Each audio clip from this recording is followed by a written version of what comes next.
Halo, selamat datang di channel YouTube saya. Perkenalkan, nama saya Hanafi Aponsianuri. Di sini saya akan menjelaskan rangkuman tentang mata kuliah mikroprosesor yang diajarkan oleh dosen saya yang bernama Iksan Parinduri, SSI, MSI. Oke. Topik pertama yang akan saya jelaskan yaitu tentang sejarah perkembangan mikroprosesor. Pertama kali, pada tahun 1974, Intel 8080 merupakan penyempurnaan dari 8080Z yang dikemas dalam bentuk DIP 64 KB, baik dalam bentuk ROM maupun RAM. Intel seterusnya pada tahun 1978, Intel 8086 mengeluarkan UP 16-bit 8086, memiliki kelebihan instruksi transfer data lebih luas dan dapat melakukan operasi aritmetik seperti penjumlahan, pengurangan, perkalian, maupun pembagian. Selanjutnya, pada tahun 1982, Intel mengenalkan mikroprosesor 286, yang merupakan sebuah prosesor yang pertama kali dapat mengenali dan menggunakan software yang digunakan untuk prosesor sebelumnya. Mikroprosesor ini juga merupakan mikroprosesor 16-bit. Prosesor ini mempunyai kemajuan yang relatif besar dibanding dengan chip-chip generasi pertama. Selanjutnya ada mikroprosesor 80386. Merupakan sebuah chip 32 bit dengan 275.000 transistor dan kemampuan menjalankan berbagai macam program sekaligus. Mikroprosesor ini dikenalkan pada tahun 1987. Selanjutnya, pada tahun 1989, mikroprosesor 80486 diluncurkan dengan 1,2 juta buah transistor dan built-in coprocessor. Selanjutnya, pada tahun 1993, Pentium dengan Intel meluncurkan mikroprosesor yang baru yaitu Pentium dengan transistor 3,1 juta. Prosesor 66 MHz Pentium dengan teknologi superscalar diperkenalkan. Selanjutnya, pada tahun 1997, Intel meluncurkan teknologi prosesor 64 bit EPIC. Prosesor Pentium 2 merupakan prosesor yang menggabungkan Intel MMX yang dirancang secara khusus untuk mengolah data video, audio, dan grafik secara efisien. Selanjutnya, pada tahun 1999, Pentium 3 dirilis. Merupakan prosesor yang diberi tambahan 70 instruksi baru yang secara dramatis memperkaya kemampuan pencitraan tingkat tinggi, 3 dimensi, audio streaming, dan aplikasi-aplikasi video serta pengenalan suara. Selanjutnya, pada tahun 2000, debut Pentium 4 dengan 42 juta transistor. Prosesor ini merupakan produk Intel yang kecepatan prosesnya mampu menembus kecepatan hingga 3,0,6 GHz. Materi selanjutnya yaitu arsitektur sistem komputer. Arsitektur merupakan gaya konstruksi dan organisasi dari komputer-komputer. Elemen-elemen dasar komputer sama, namun perbedaannya terdapat pada gaya konstruksi dan organisasinya. Dalam arsitektur, sistem komputer terdapat beberapa tingkatan. Perbedaan paling terlihat pada hardware dan software. Jika dianalogikan, hardware dan software itu ibarat fisik dan juga pikiran dari manusia. Beberapa tingkatan dasar arsitektur komputer. Software level ada application layer, high order software layer, operating system layer. Hardware level ada machine layer, microprogrammer layer, digital logic layer, physical device layer. Organisasi fisik komputer. Prinsip modular construction hanya berlaku bagi berbagai tingkatan desain. Pada satu tingkat, mungkin akan menjadi masalah pada saat melakukan plugging in. Pada tingkat yang lebih rendah, mungkin akan menjadi masalah pada saat menggunakan satu jenis chip memori sebagai pengganti chip memori lain. Komponen standar jauh lebih mudah digunakan jika pengkoneksiannya sudah distandarisasi, salah satunya dengan menggunakan buses. Bus merupakan sekumpulan konduktor elektrik paralel yang disebut line. Ada dua jenis dasar bus, yaitu internal buses yang digunakan di dalam prosesor dan menjadi bagian terpadu dari konstruksinya. External buses yang digunakan untuk mengkoneksikan elemen hardware terpisah bersama-sama. Contohnya mengkoneksikan prosesor dengan memori utama. Selanjutnya ada bahasa assembly. Bahasa assembly adalah bahasa komputer yang kedudukannya di antara bahasa mesin dan bahasa level tinggi. Misalnya bahasa C, C++, Pascal, Turbo Basic, Java, dan sebagainya. Bahasa C atau Pascal dikatakan sebagai bahasa level tinggi karena memakai kata-kata dan pernyataan yang mudah dimengerti manusia. Meskipun masih jauh berbeda dengan bahasa manusia sesungguhnya, assembler adalah program yang bekerja membantu penulisan instruksi dalam format bahasa Inggris sehingga mudah dibaca dan dipahami. Kelebihan bahasa assembly. Ketika dikompil, ukurannya lebih kecil, lebih efisien dan hemat memori, lebih cepat dieksekusi. Kesulitan bahasa assembly yaitu dalam melakukan suatu pekerjaan, baris program relatif lebih panjang dibanding bahasa tingkat tinggi. Relatif lebih sulit untuk dipahami terutama jika jumlah baris sudah terlalu banyak. Lebih sulit dalam melakukan pekerjaan rumit, misalnya operasi matematis. Struktur instruksi bahasa assembly. Operation kode atau sering juga disebut opcode, source operand atau sumber, destination operand atau tujuan. Contoh LD, AH. Opcode source destination instruksi. Pindahkan isi register 8 bit H ke register 8 bit A. Isi H sama dengan isi A. Object code menulis program dalam assembly artinya menggunakan mnemonic untuk membuat program, bukan untuk mikroprosesor disebut source code. Bahasa assembly dapat dijalankan di dua software, yaitu Z80 Simulator ID dan EMU8086. Z80 Simulator ID ada berbagai window. Yang pertama yaitu main window, merupakan jendela utama pada program simulasi Z80. Dari sini kita memulai program, kemudian memanggil assembler editor, simulation log viewer, memory editor, dan lain-lain.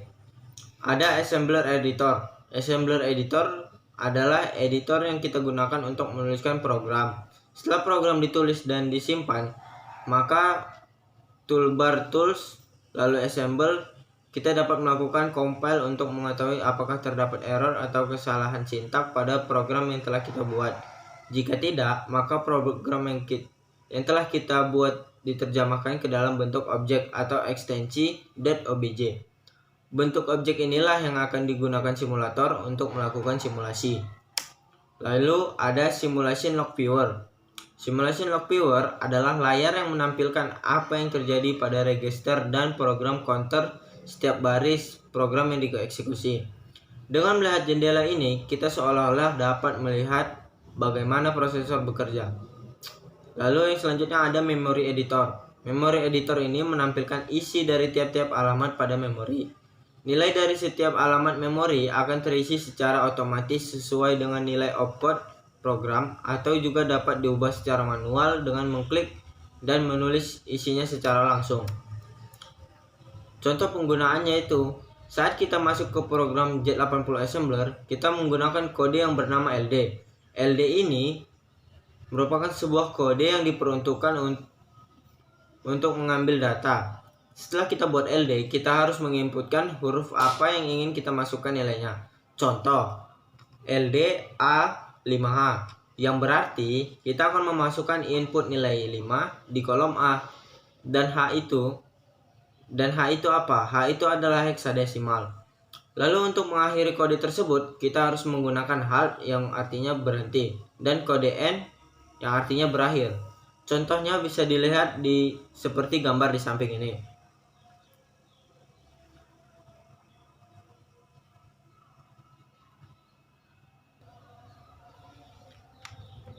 Baik, selanjutnya kita masuk ke aplikasi EMU8086. Buka EMU8086 lalu klik new. Lalu kita akan masuk ke dalam programnya seperti contoh di samping ini. Kode pemrograman ini sangat banyak sekali dalam halnya kode pemrograman Java, C++, C ataupun Pascal. Bahasa assembly memiliki 4 macam register, yaitu register 8 bit, 16 bit, 32 bit, dan 64 bit. Register 8 bit antara lain AL, AH, BL, BH, CL, CH, DL, dan DH. Register 64 bit antara lain AX, BX, CX, dan DX. Sedangkan register 32 bit antara lain EAX, EBX, ECX, dan EDX. Di sini kita akan menginputkan data Budi Dharma. Pertama-tama, kita akan membuat variabel nama. Nama tersebut menggunakan DB. Lalu kita isi data dari variabel nama tersebut menggunakan koma di atas. Lalu untuk memanggil variabel tersebut, kita menggunakan yang namanya proses terlebih dahulu untuk memproses sebuah kode dan data yang kita buat. Lalu kita inputkan lagi kode MOV AH9H. Lalu kita inputkan lagi kode LEADX nama. Nah, di samping LEADX nama itu ialah variabel yang kita buat pertama kali sebelum menginputkan data kembali ke prosesnya. Lalu setelah itu kita inputkan lagi kode INT21H. Lalu ketika semua sudah selesai, jangan lupa untuk menambah kode NT data sama seperti contoh di samping. Baik, kita masuk ke materi selanjutnya, yaitu penjadwalan proses. Definisi penjadwalan proses. Penjadwalan di sini memiliki makna kumpulan kebijaksanaan dan mekanisme di sebuah sistem operasi yang berkaitan dengan urutan proses kerja dalam memutuskan proses mana yang akan dijalankan dahulu, kapan berjalan, atau berapa lama proses itu berjalan. Penjadwalan proses pun memiliki kriteria untuk mengukur dan optimasi kinerja penjadwalan, yakni yakni fairness, efisiensi, response time, turnaround time, dan throughput. Penjadwalan proses dapat terbagi 3 jenis, yaitu first in, first out, atau disebut juga first come, first serve. Proses diberi jatah waktu pemroses berdasarkan waktu kedatangan. Pada saat proses mendapat jatah waktu pemroses, proses dijalankan sampai selesai. Penjadwalan ini baik untuk sistem batch yang sangat jarang berinteraksi dengan pemakai, contoh aplikasi analisa numerik maupun pembuatan tabel. Sangat tidak baik untuk sistem interaktif karena tidak memberikan waktu tanggap yang baik. Tidak dapat digunakan untuk sistem waktu nyata atau real-time application. Berikut merupakan contoh dari first in, first out. Seperti gambar berikut, kita membuat prosesnya P1 sampai dengan P5. Di sini kita akan buat burst time-nya 5, 7, 4, 3, dan 1. Setelah itu di waktu prosesnya kita tinggal menambahkan saja bilangan dari P1 sampai P5. Contohnya P1 5. Lalu ditambahkan dengan P2 yaitu 7. Yang dimana hasilnya ialah 12. Karena 5 tambah 7 12. Lalu untuk P3-nya tinggal tambahkan saja lagi 12 tambah 4 sama dengan 16. Lalu ditambahkan lagi 16 tambah 3 yaitu 19. Lalu ditambahkan lagi 19 tambah 1 yaitu 20. Yang dimana hasil P5-nya ialah 20. Lalu tinggal masukkan saja hasil dari waktu proses ke burst time tersebut yaitu 20. Lalu ketika hasil waktu prosesnya sudah ketemu yaitu 20. Tambahkan lagi semua hasil waktu proses dari P1 sampai P5, yang dimana 5 tambah 12 tambah 16 tambah 19 tambah 20 sama dengan 72. Ketika hasilnya sudah ketemu, bagikan waktu proses dengan waktu burst time, yaitu 72 dibagi 20 yang ada hasilnya 3,6 ms. 3,6 ms merupakan average waiting time. Yang kedua ada SJF atau shortest job first. Waktu jalan proses sampai selesai diketahui sebelumnya. Mekanismenya adalah menjadwalkan proses dengan waktu jalan terpendek lebih dulu sampai selesai, sehingga memberikan efisiensi yang tinggi dan turnaround time rendah, dan penjadwalannya tak berprioritas.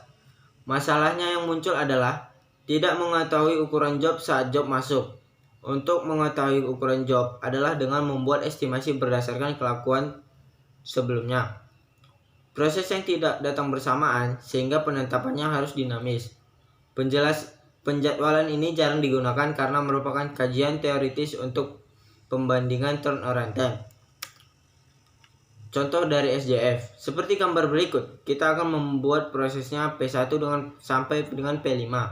Lalu kita membuat burst time-nya sesuai yang kita inginkan. Contohnya di sini 4, 2, 3, 8, dan 6.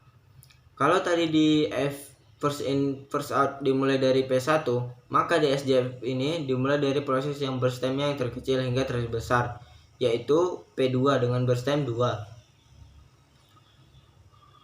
Kemudian tambahkan 2 ini ke 3 yang jadi hasilnya 5, dan seterusnya sampai kita mendapatkan burst time-nya, waktu prosesnya yaitu 23, dan hasil jumlah waktu proses ini merupakan 54. Sekarang kita akan mencari average waiting time dengan rumus waktu proses dibagi dengan burst time, yang mana 54 dibagi 23 sama dengan 2,3 ms. Yang ketiga ada priority scheduling. Priority scheduling merupakan algoritma penjadwalan yang mendahulukan proses yang memiliki prioritas tertinggi. Setiap proses memiliki prioritasnya masing-masing. Prioritas suatu proses dapat ditentukan melalui beberapa karakteristik, antara lain time limit, memory requirement, access file, perbandingan antara input-output burst dengan CPU burst, tingkat kepentingan proses. Berikut merupakan contoh dari priority scheduling. Seperti gambar berikut, kita akan membuat prosesnya P1 sampai dengan P5. Di sini kita akan buat burst time-nya sesuai yang kita inginkan.